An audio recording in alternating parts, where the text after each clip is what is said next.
నమస్తే, welcome to V3 news. లక్ష్యం సమాజహితం. ఇక వార్తల్లోకి వెళ్లే ముందు ముఖ్యాంశాలు. మా గ్రామానికి గుండి బ్రిడ్జ్ కావాలి, అప్పుడే ఓట్లు అడగడానికి రావాలి. బ్యానర్ ఏర్పాటు చేసిన ఆసిఫాబాద్ జిల్లా గుండి గ్రామస్తులు.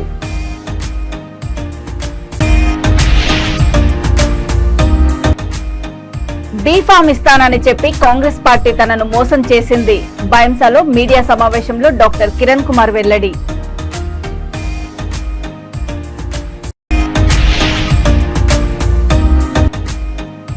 లారీ యజమానులకు ట్యాక్సీ మాఫ్ చేసిన ఘనత కేసీఆర్దే. ఆత్మీయ సమ్మేళనంలో రామగుండం ఎమ్మెల్యే కోరుకంటి చంద్ర. మా గ్రామానికి గుండి బ్రిడ్జి కావాలి, అప్పుడే ఓట్లు అడగడానికి రావాలి. మా గ్రామంలో ఓట్లు అడిగే హక్కు మీకు లేదు అంటూ బ్రిడ్జి వద్ద ఓ బ్యానర్ ఏర్పాటు చేశారు ఆ గ్రామస్తులు. కొమరం భీం ఆసిఫాబాద్ జిల్లా గుండి గ్రామ బ్రిడ్జి వద్ద గ్రామస్తులు నాయకులపై గుర్రు మీదున్నారు. కేంద్రానికి కేవలం 5 కిలోమీటర్ల దూరంలో ఉన్న గుండి గ్రామ సమీపంలో ఉన్న బ్రిడ్జి నిర్మాణము 17 సంవత్సరాలు కావస్తున్నా నిర్మాణం పూర్తి కాలేదు. పిల్లర్ల దశలోనే అసంపూర్తిగా మిగిలిపోయాయి. దీంతో ఆ గ్రామ ప్రజలు అధికారులకు నాయకులకు చెప్పుకొని విసిగెత్తి ఇక లాభం లేదనుకొని ఈ నిర్ణయం తీసుకున్నారు. తమకు ఆసిఫాబాద్ ఎమ్మెల్యే అభ్యర్థుల నుండి స్పష్టమైన హామీ ఇచ్చిన వారికి తమ ఓటు వేయనున్నట్లు V3 న్యూస్ కి తెలిపారు.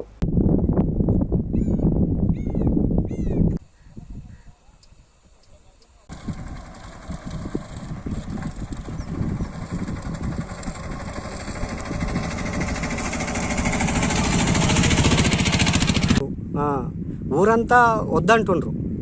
మనకు కావాల్సిన అభివృద్ధి కానప్పుడు మాకు మేమెందుకు ఓట్లు వేయాలి? నువ్వు ఇచ్చే ఆ 90కా, నువ్వు ఇచ్చే బిర్యానీకా, బీరుకా కాదు కదా. మనకు కావాలి అభివృద్ధి కావాలి, మనకు కావాలి రోడ్డు కావాలి, మనకు కావాలి కరెంటు కావాలి, మనకు కావాలి నీరు కావాలి, మనకు విద్య వైద్యం కావాలి. ఇవన్నీ కావాలి. ఇవి కాకుండా వచ్చి ఏదో నామకే వాస్తే వచ్చి వీడిని భయపెట్టించుడు, వాడిని భయపెట్టించుడు. కొమరం భీం ఆసిఫాబాద్ జిల్లా కేంద్రానికి కేవలం 5 కిలోమీటర్ల దూరంలో ఉన్న గుండి గ్రామం. ఈ గ్రామం గుండా కాగజ్ నగర్, తర్వాత వాంకిడి తదితర ప్రాంతాలకు ప్రయాణికులు వారి రాకపోకలను కొనసాగిస్తుంటారు. వర్షాకాలం వచ్చిందనంటే ఈ వంతెన నీటిలో మునిగిపోతుంటుంది. ప్రయాణికులు వారి రాకపోకలకు తీవ్ర అంతరాయం ఏర్పడుతుంది. వరద ఉధృతి తగ్గే వరకు ఎటువారు అటే వేచి చూడాల్సిన దుస్థితి నెలకొంది. ఈ నేపథ్యంలో ఈ గుండి గ్రామ ప్రజలు అక్కడ ఒక బోర్డు ఏర్పాటు చేసుకున్నారు. మా గ్రామానికి వంతెన నిర్మాణం చేస్తేనే ఓటు అడగడానికి, ఓటు కోసం రావాలి, ఓటును అభ్యర్థించాలని ఆ గ్రామ ప్రజలు అయితే కోరుతున్నారు. మరి మనతో మాట్లాడేందుకు ఇక్కడ స్థానిక అట్లా కాదన్నా. ఇప్పుడు ఏదంటే ఇప్పుడు మేము ఓటు అత్తలు కదా, టీఆర్ఎస్ కానీ కాంగ్రెస్ కానీ బీజేపీ కానీ వస్తే ఇది మాకు సౌకర్యం ఏ పార్టీ వాళ్ళు చేస్తాలో ఆయనకి వేస్తాం అని ఒక మనవి, ఒక హామీ. బీఫామ్ ఇస్తా, మీరు ప్రచారం చేసుకోండి అని చెప్పి కాంగ్రెస్ పార్టీ తనను నమ్మించి మోసం చేసిందని డాక్టర్ కిరణ్ కోమ్రేవార్ అన్నారు. నిర్మల్ జిల్లా బైంసా పట్టణంలో డాక్టర్ కిరణ్ కుమార్ తన కార్యాలయంలో మీడియా సమావేశంలో మాట్లాడుతూ బీఫామ్ ఇస్తా, మీరు ప్రచారం చేసుకోండి చెప్పి మోసం చేయడం ఏంటని ఆవేదన వ్యక్తం చేశారు. 5 సంవత్సరాల నుంచి ప్రజల్లో లేని మనిషికి 2-3 రోజులలో టికెట్ ఇవ్వడంలో ఆంతర్యం ఏమిటని ఆయన ప్రశ్నించారు. త్వరలోనే తన కార్యకర్తలతో చర్చించి భవిష్యత్తు కార్యాచరణపై నిర్ణయం తీసుకుంటానని తెలిపారు. ఇతర పార్టీల నుంచి కూడా పిలుపు వస్తున్నాయని, త్వరలోనే మంచి నిర్ణయం తీసుకుంటానని స్పష్టం చేశారు. వచ్చినటువంటి మీడియా మిత్రులందరికీ నా యొక్క నమస్కారాలు. ఈ ప్రెస్ మీట్ ముఖ్య ఉద్దేశం ఏంటంటే చాలా బాధతో కూడిన హృదయంతో డిక్లేర్ చేద్దాం అనుకుంటున్నాము. సో ఈ రోజుతో నేను కాంగ్రెస్ పార్టీకి మీడియా ద్వారా రిజిగ్నేషన్ చేస్తున్నాను. రాజీనామా, నా యొక్క కాంగ్రెస్ పార్టీ ప్రాథమిక సభ్యత్వానికి మీడియా ద్వారా నా యొక్క రాజీనామాని సమర్పిస్తున్నాను.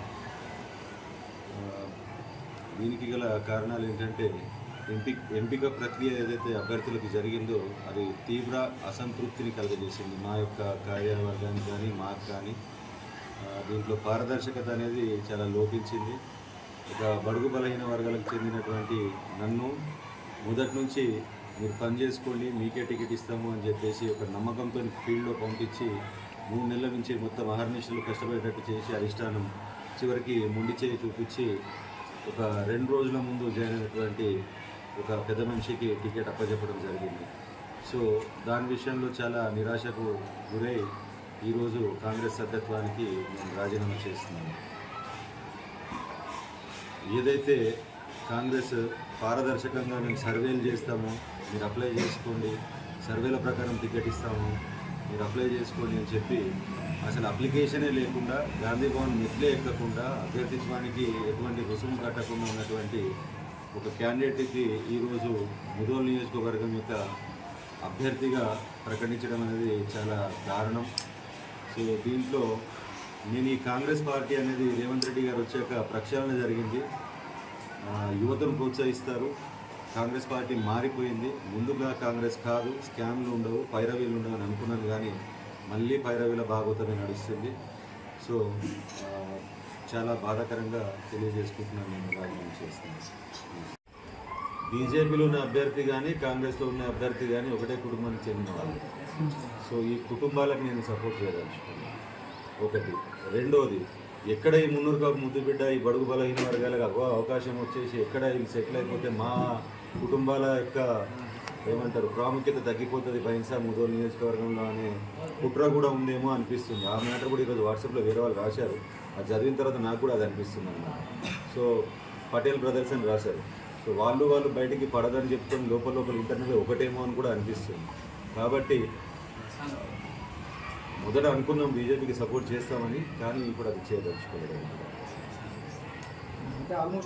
రాష్ట్ర వ్యాప్తంగా లారీ యజమానులకు ట్యాక్స్ మాఫ్ చేసిన ఘనత సీఎం కేసీఆర్ కే దక్కిందని రామగుండం ఎమ్మెల్యే కోరుకంటి చందర్ అన్నారు. ఈ మేరకు గోదావరి కని పట్టణంలోని లైన్ లారీ యజమానుల సంక్షేమ సంఘం ఆధ్వర్యంలో జరిగిన ఆత్మీయ సమ్మేళనంలో ఆయన మాట్లాడారు. రాష్ట్రంలో ఎప్పటికప్పుడు లారీ యజమానుల సమస్యలు పరిష్కరిస్తున్నామని తెలిపారు. పూటకో మాట చెప్పే బీజేపీ కాంగ్రెస్ నాయకులను నమ్మవద్దని అన్నారు. పార్టీ సంక్షేమ పథకాలే తన విజయానికి నాంది పలుకుతాయని కోరుకంటి తెలిపారు.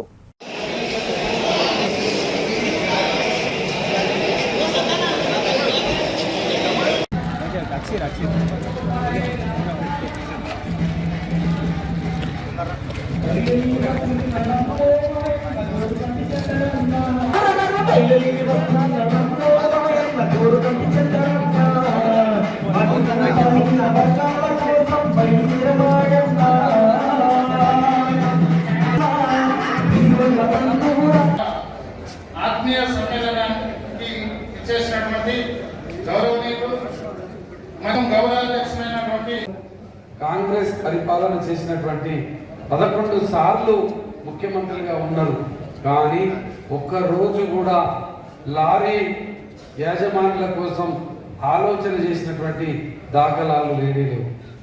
మన ముఖ్యమంత్రి మన గౌరవనీయులు కేసీఆర్ గారు మాత్రమే లారీ యజమానుల కోసం మాట్లాడి వాటిని కట్టేటువంటి ట్యాక్సీని అంటే సంవత్సరానికి దరిదాపు నాకు తెలిసి 30,000 రూపాయలు 25 నుంచి 30,000 రూపాయల వరకు మాఫీ చేయించినటువంటి ఏకైక ముఖ్యమంత్రి భారతదేశంలోనే కేసీఆర్ గారు మాత్రమే.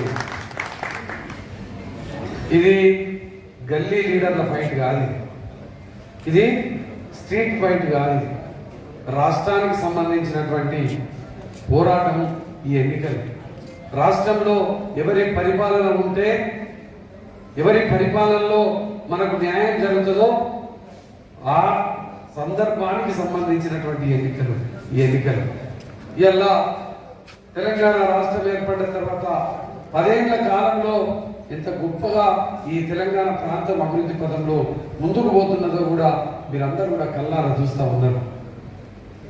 ఎంత గొప్పగా పరిపాలన చేస్తున్నటువంటి గౌరవ ముఖ్యమంత్రి కేసీఆర్ గారి నాయకత్వాన్ని మనమందరం కూడా తప్పకుండా బలపరచాల్సినటువంటి అవసరం ఉన్నది. 2018లో నేను స్వతంత్ర అభ్యర్థిగా పోటీ చేసిన 100కు 100% బీఆర్ఎస్ పార్టీ రామగుండంలో గెలవడం అనేది తథ్యం. ఎందుకు అని అంటే రామగుండం నియోజకవర్గంలో ఇలా మనం చూస్తా ఉన్నాం, గతంలో 200 రూపాయలు పెన్షన్ ఇచ్చేటవాళ్ళు కాంగ్రెస్ వాళ్ళు. ఇలా కేసీఆర్ గారు 2000 రూపాయలు పెన్షన్ ఇస్తున్నారు, రేపటి కాలంలో 3000 ఇస్తున్నారు, రేపటి కాలంలో 5000 ఇవ్వడానికి కూడా అనౌన్స్ చేయడం జరిగింది. మరి 200 ఇచ్చిన వాళ్ళకి ఓటేస్తారా, 2000కు ఇచ్చిన వాళ్ళకి ఓటేస్తారా? పెద్ద మనుషులు ఎవరికి అక్షరాల ఇచ్చిన 100,116 దాంట్లో ఉమ్మడి రాష్ట్రంలో తెలుగుదేశం పార్టీ బలంగా ఉండేదని, నేడు కొంతమంది రాజకీయ నాయకులు టీడీపీ పార్టీ కాంగ్రెస్ కి మద్దతిస్తుందనే మాటలను నమ్మవద్దని తెలుగుదేశం పార్టీ ఉపాధ్యక్షులు గిరిబాబు అన్నారు. ఈ సందర్భంగా రామంతపూర్ టీడీపీ క్యాంపు కార్యాలయంలో ఆయన మాట్లాడుతూ టీడీపీ పార్టీపై అభండాలు వేస్తే సహించేది లేదని తేల్చి చెప్పారు. గతంలోనే కాదు ఇప్పుడు కూడా ఉప్పల్ నియోజకవర్గంలో టీడీపీ బలంగా ఉందని నిరూపిస్తామన్నారు. కొంతమంది కాంగ్రెస్ వారికి టీడీపీ మద్దతు ఇస్తుందనడం సమంజసం కాదన్నారు. నాడు ఇందిరాగాంధీకి ధీటుగా ఎన్టీ రామారావు పార్టీని స్థాపించి 9 నెలల్లోనే ప్రజా పరిపాలన చేశారని గుర్తు చేశారు. చంద్రబాబును అరెస్ట్ చేసినప్పుడు కూడా ఎన్నో ధర్నాలు, నిరసనలు చేశామని తెలియజేశారు. అలాంటి పార్టీపై నేడు రాజకీయ నాయకులు జిమ్మికులు చేయడం సరైనది కాదని అన్నారు. అధిష్టానం ఆదేశిస్తే టీడీపీ నుండి మళ్లీ పోటీ చేయడానికి సిద్ధమని గిరిబాబు స్పష్టం చేశారు. అందరికి నమస్కారం. నా పేరు కోండన్పల్లి గిరిబాబు. నేను తెలుగుదేశం పార్టీ రాష్ట్ర విభాగం లీగల్ సెల్లో ఉపాధ్యక్షులుగా ఉన్నాను. అలాగే రామంతపూర్ డివిజన్ ఇన్ఛార్జ్గా ఉన్నాను. ఈరోజు తెలుగుదేశం పైన వస్తున్న అవాస్తవాలు, ఎందుకంటే నారా చంద్రబాబు గారి అక్రమ అరెస్టు నేపథ్యంలో తెలుగుదేశం పార్టీ తెలంగాణ ఎలక్షన్స్లో పోటీ చేయట్లేదు అని ఒక ఏదైతే అవాస్తవాలు స్ప్రెడ్ అవుతున్నాయో దానికి ఈరోజు మేము క్లియర్గా ఈ వేదిక ద్వారా ఆన్సర్ ఇవ్వాలని వచ్చాము. మరి తెలుగుదేశం పార్టీ గతంలో ఏం చేసిందంటే అయ్యా, ఉప్పల్ నియోజకవర్గంలో అభివృద్ధి చేసినవి ఎన్నో ఉన్నాయి. అలా చెప్పుకుంటూ పోతే ఇంటర్నేషనల్ క్రికెట్ స్టేడియం అయితే, Uppal GHMC indoor stadium, Uppal municipal office, police station, Kapra circle municipal office, Elligutta reservoir వాటర్తో, కృష్ణా జలాలతో ఇక్కడ మొత్తము డెవలప్ చేసిందే తెలుగుదేశం పార్టీ. మరి ఇలాంటి తెలుగుదేశం పార్టీ పైన ఇప్పుడు అవాస్తవాలు వస్తున్నాయి. ఏమంటున్నారంటే తెలుగుదేశం పార్టీ కాంగ్రెస్కి పనిచేస్తుంది అని. కాంగ్రెస్కి ఎందుకు పనిచేయాలి తెలుగుదేశం పార్టీ? అది మేజర్ క్వశ్చన్. ఈరోజు ఉప్పల్ నియోజకవర్గంలో చూస్తే రాష్ట్ర వ్యాప్తంగా వేరుంటుంది, ప్రాంతీయంగా వేరుంటుంది, నియోజకవర్గాలు వేరుంటుంది. నియోజకవర్గాల్లో ఏమవుతుంది అంటే ఆ ప్రాంతీయాల, ఆ ప్రజల అభిప్రాయాలు వేరుంటాయి. కాబట్టి ఈరోజు ఉప్పల్ నియోజకవర్గాల నుంచి మాట్లాడితే 2018లో మా అభ్యర్థి అయిన మహాకూటమి నుంచి మా అభ్యర్థి అయిన తెలుగుదేశం పార్టీ అభ్యర్థి అయిన తుల్ల వీరేందర్ గౌడ్ గారికి అవకాశం వచ్చింది. ఆ అవకాశంలో తుల్ల వీరేందర్ గౌడ్ గారు పోటీ చేస్తే 78,000 పైన చిలుకు ఓట్లు రావడం జరిగింది. అదే టైంలో మహాకూటమిలో భాగమైన కాంగ్రెస్ పార్టీ బహిరంగంగా ఎక్కడొచ్చి పని చేయలేదు. ఆ రోజు చేసినట్టు అయిన ఉంటే ఈరోజు వీరేందర్ గౌడ్ గెలుస్తుండే, మాకు ఒక ఎమ్మెల్యే ఉండేవారు. అంటే ఆ రోజు ఆయన చేయలేదు. సో ఈ రోజు కూడా మేము చేయడానికి సిద్ధంగా లేము. కొందరు ఏమంటున్నారంటే తెలుగుదేశం పార్టీ అంతా కాంగ్రెస్ చేస్తుంది. ఆ వాస్తవాలు నమ్మకండి. తెలుగుదేశం పార్టీ బలంగా ఉంది. ఇక్కడ మేము చేసిన కార్యక్రమం మనం గెలిపిస్తుంది. తెలుగుదేశం పార్టీ నుంచి మేము రాబోయే రోజుల్లో 9వ తారీఖు 10వ తారీఖు నామినేషన్ వేయడానికి కూడా సిద్ధంగా ఉన్నాము. కానీ అధిష్టానం ఆదేశించని ఎడల మేము ఇండిపెండెంట్గా పోటీ చేసి మా ఓటు బ్యాంకుని మేము కాపాడుకుంటాము. తెలుగుదేశం పార్టీ ఓటు బ్యాంకు ఎవరికి డైవర్ట్ చేయడానికి మేము సిద్ధంగా లేమని వేదిక నుంచి తెలియజేస్తూ, మేము గతంలో చేసిన ఏవైతే పోరాటాలు మమ్మల్ని గెలిపిస్తాయి. చూడండి, మీరు గతంలో చేసిన పోరాటాలు ఏంటంటే నిరసన దీక్షలు. మేము ఈ పసుపు బోర్డు గురించి మేము చేసిన ఇవి ప్లస్ చిన్న మైనర్ పాప పైన రేపైన సంఘటనలు మేము ఖండించినాము. అలాగే అక్కడ దేవరకొండలో ట్రాక్టర్ బోల్తా పడి 4 మరణిస్తే ఆన్ ది స్పాట్ అక్కడికి వెళ్ళి ఎల్రమణ అధ్యక్షులు వారికి సంఘీభావం తెలియజేస్తూ నష్టపరిహారం కూడా ఇవ్వడం జరిగింది. ఇలా చెప్పుకుంటూ పోతే బోల్డని కార్యక్రమాలు ఇవన్నీ చేస్తుంటే మా పైన టీఆర్ఎస్ నాయకులు దాడి చేయడం జరిగింది. దానికి కూడా ఉస్మానియా యూనివర్సిటీ పోలీస్ స్టేషన్లో మేము కంప్లైంట్ చేసినాం, ఎఫ్ఐఆర్ అయింది. కానీ ల్యాక్ ఆఫ్ ఎవిడెన్స్ కింద కేసు కొట్టేయడం జరిగింది. మరి ఈరోజు తెలుగుదేశం పార్టీ బలంగా ఉందని నమ్ముతూ అందరికి ఒక్కసారిగా తెలుగుదేశం జై తెలుగుదేశం, వర్ధిల్లాలి నారా చంద్రబాబు గారి నాయకత్వం. బీజేపీకి గాని కాంగ్రెస్ కి గాని ఓటు వేస్తే ప్రజలందరూ ఆగమైపోతారని బీఆర్ఎస్ ఎమ్మెల్యే అభ్యర్థి కాళ యాదయ్య అన్నారు. రంగారెడ్డి జిల్లా చేవెళ్ల నియోజకవర్గం షాబాద్ మండల పరిధిలోని పలు గ్రామాల్లో షాబాద్ జెడ్పీటీసీ పట్నం అవినాష్ రెడ్డి ఆధ్వర్యంలో ఎమ్మెల్యే అభ్యర్థి కాళ యాదయ్య ప్రజా ఆశీర్వాద యాత్రలో భాగంగా గడప గడపకు ప్రచారం నిర్వహించారు. సోలిపేట, మద్దూరు, ఐతాబాదు, పేదవేడు, నాదారం ఖాన్పేట్, దామర్లపల్లి, లింగారెడ్డిగూడ గ్రామాలలో యాదయ్య గడప గడపన ప్రచారం నిర్వహించారు.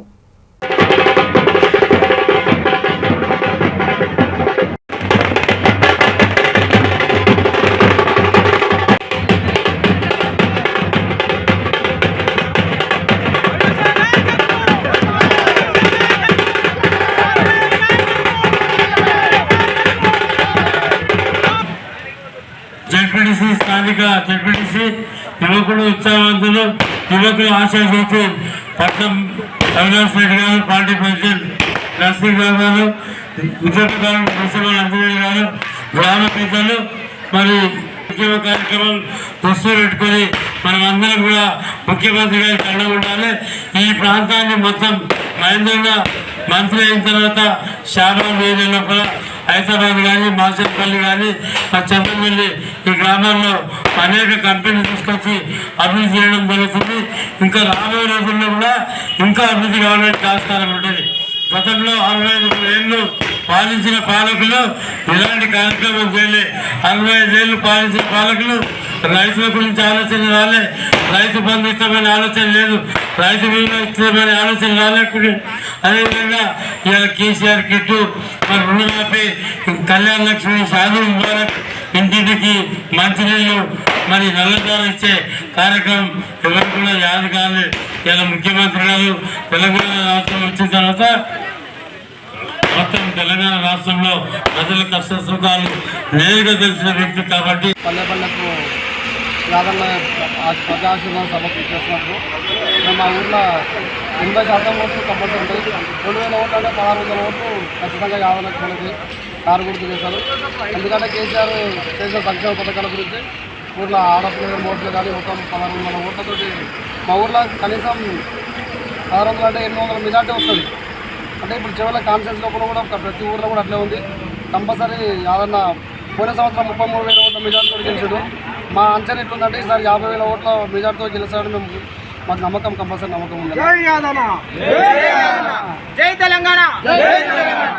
ఇంచుమించు 60,000 మెజార్టీ వస్తుందని మేము అనుకుంటా ఉన్నాం. 1,00,000 అనుకున్నాం. అట్లీస్ట్ ఒక 60,000 మెజార్టీతోనన్నా యాదన్న గారు గెలుస్తారు, తప్పకుండా గెలుస్తారు.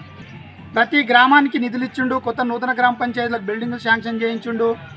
తెలంగాణ రాష్ట్రంలోనే అన్ని కాన్స్టిట్యున్సీల కంటే మన చేవెళ్ళ కాన్స్టిట్యున్సీలోనే సీఎం రిలీఫ్ ఫండ్ ఎక్కువ ఇవ్వగలిగిండు, అనేక బ్రిడ్జిలు శాంక్షన్ చేయించుండు.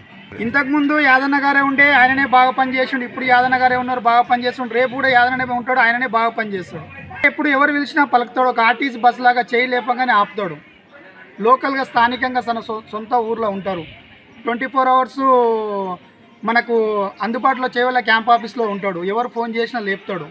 వేరే ఎమ్మెల్యేలాగా హైదరాబాద్లో పోయి ఉండడు, ఇక్కడనే స్థానికంగా ఉంటాడు. అనేక మంది ఎవరు పిలిచినా కానీ వస్తాడు.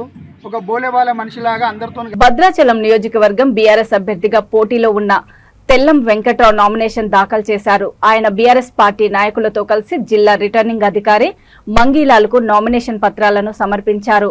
ఈ నెల 9వ తేదీన తెల్లం వెంకట్రావు బీఆర్ఎస్ తరపున మరో నామినేషన్ దాఖలు చేయనున్నారు. దీంతో నామినేషన్ల స్వీకరణ ప్రక్రియ ప్రారంభమైన తేదీ నుండి ఇప్పటి వరకు భద్రాచలం ఎస్టీ నియోజకవర్గం రిటర్నింగ్ అధికారి వద్ద 4 నామినేషన్లు మాత్రమే దాఖలయ్యాయి.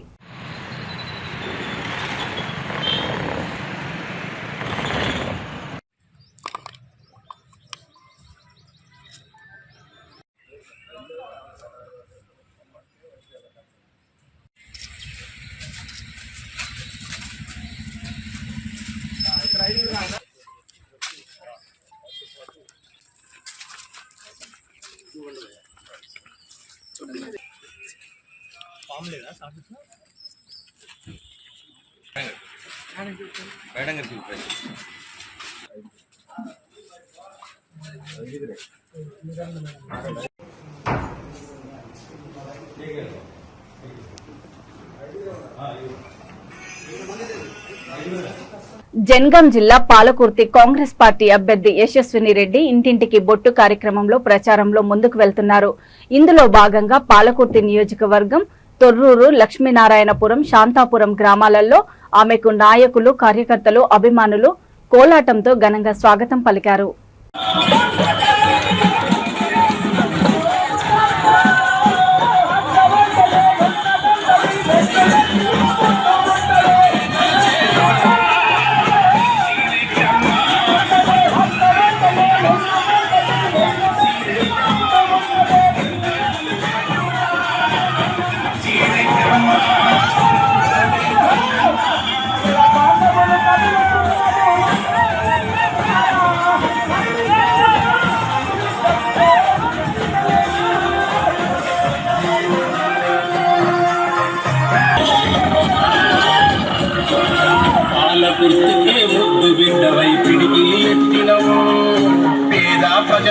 లక్ష్యం నీ వైపయనం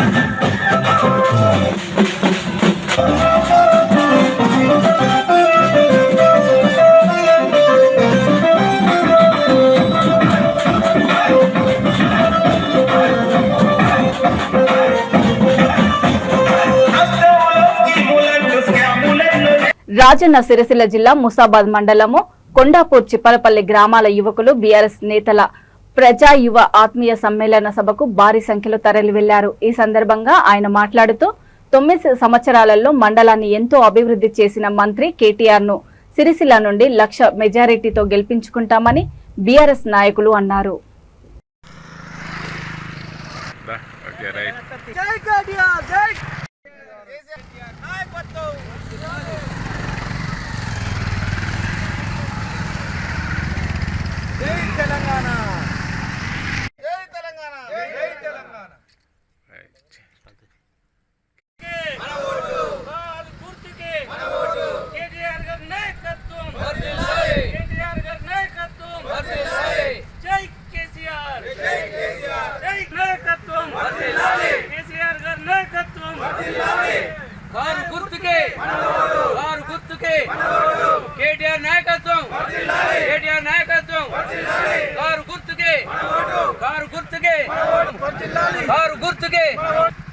ఈరోజు ఎల్లారెడ్డిపేట యూత్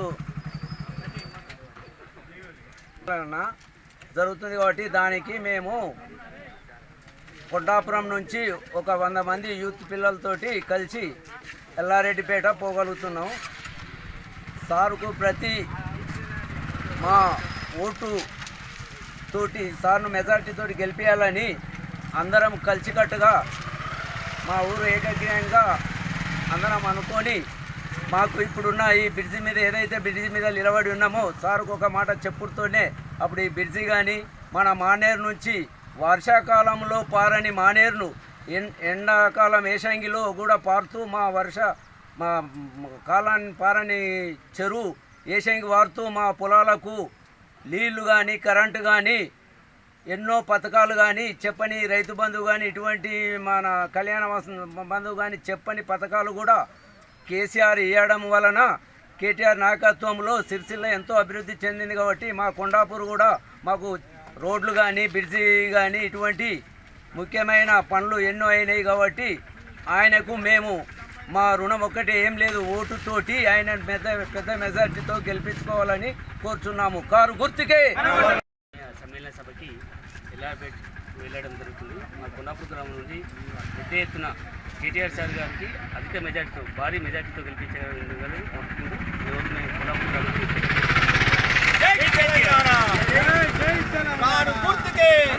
వార్తలు ముగించే ముందు ముఖ్యాంశాలు మరోసారి. మా గ్రామానికి గుండి బ్రిడ్జ్ కావాలి, అప్పుడే ఓట్లు అడగడానికి రావాలి. బ్యానర్ ఏర్పాటు చేసిన ఆసిఫాబాద్ జిల్లా గుండి గ్రామస్తులు.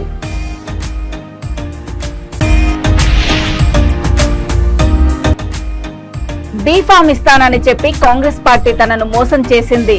బైంసాలో మీడియా సమావేశంలో డాక్టర్ కిరణ్ కుమార్ వెల్లడి.